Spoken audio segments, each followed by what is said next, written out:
Nahum, chapter 1. The message concerning Ninuah, the book of the vision of Nahum, the Al-Cushite.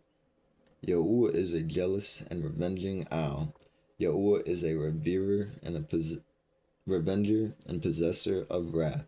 Yahuah takes vengeance on his adversaries, and he watches for his enemies. Yahuah is patient and great in power, but by no means leaves unpunished. Yahuah has his way in the whirlwind and in the storm, and the clouds and the dust of his feet. He is rebuking the sea and dries it up, and all the floods he has made dry. Bashan and Carmel are withering like the flower of Lebanon is languishing. Mountains have shaken before him, and the hills have melted, and the Eretz is lifted up at his presence, and the word and all who dwell in it.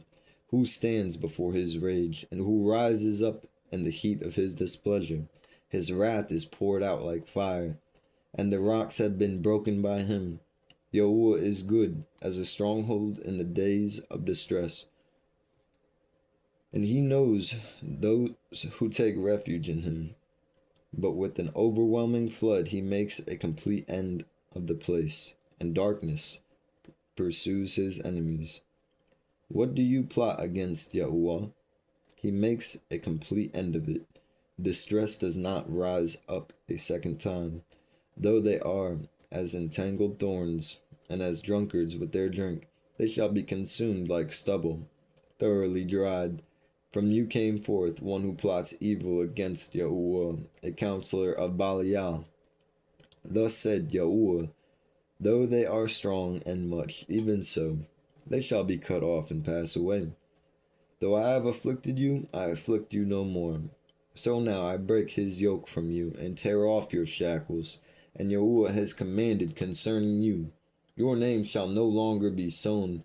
From the house of your mighty ones I shall cut off the carved image and the molded image. I shall appoint your grave, for you have been of no account.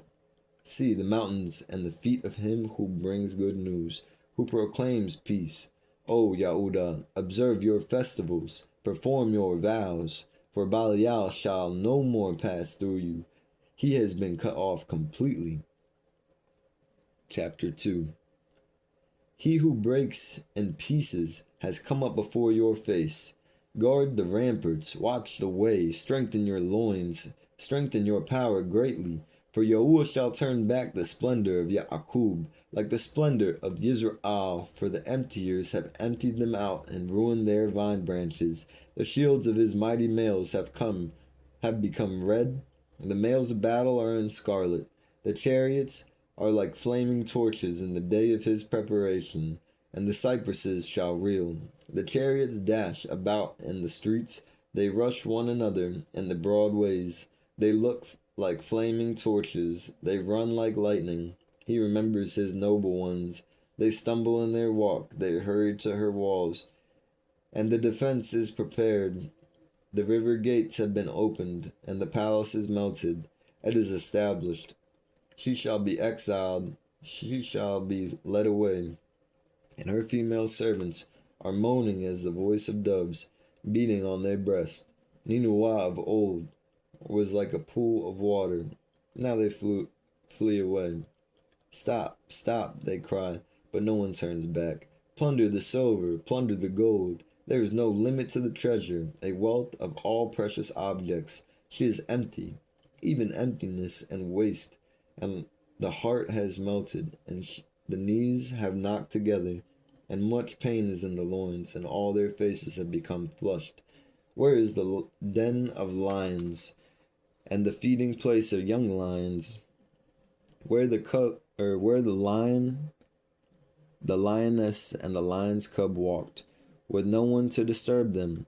The lion tore in pieces enough for his cubs, and strangled for his lioness, and filled his caves with prey, and his dens with torn prey. See, I am against you, declares Yahuah of hosts, and I shall burn your chariots in smoke, and the sword shall devour your young lions, and I shall cut off your prey from the Eretz, and no longer is the voice of your messengers heard. Chapter 3. Woe to the city of blood! All of its all of it is a lie, filled with plunder.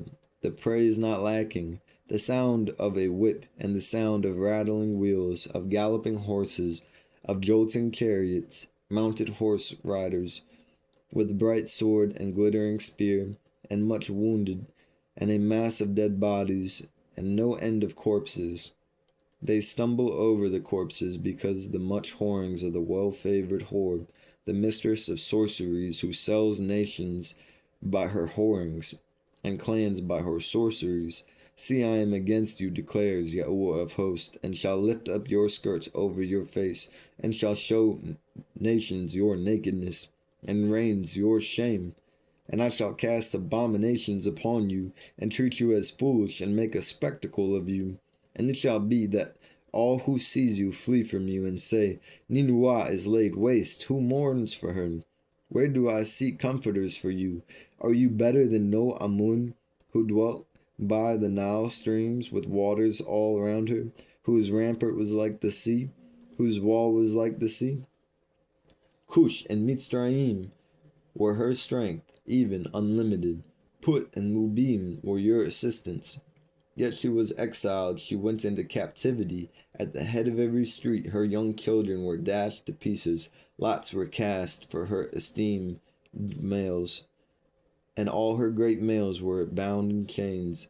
You too are become drunk. You are to go into hiding. You are to seek refuge from the enemy. All your strongholds are fig trees with ripened figs. When shaken, they shall fall into your mouth. Earth shaken, they shall fall into the mouth of the eater. See, your people in your midst are females, and the gates of your land shall be opened wide to your enemies. Fire shall consume your gate bars. Draw for yourself water for the siege. Strengthen your defenses. Go into the clay and tread the mortar. Lay hold of the brick mold. There a fire shall consume you, a sword cut you off, eat you up like a locust. Make yourselves much like the locust. Make yourselves much like the swarming locust. You have increased your merchants more than the stars of the Shamayim. The locust shall strip off and fly away. Your officials are like the locust, and your marshals are like the great grasshoppers, which settle in the hedges on a cold day.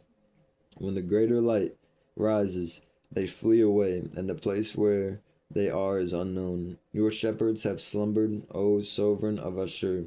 Your nobles lie down to rest. Your people are scattered on the mountains, and no one gathers them. Your injury has no healing. Your wound is grievous. All who hear news of you shall clap their hands over you. For over whom did your evil not pass continually? Nahum.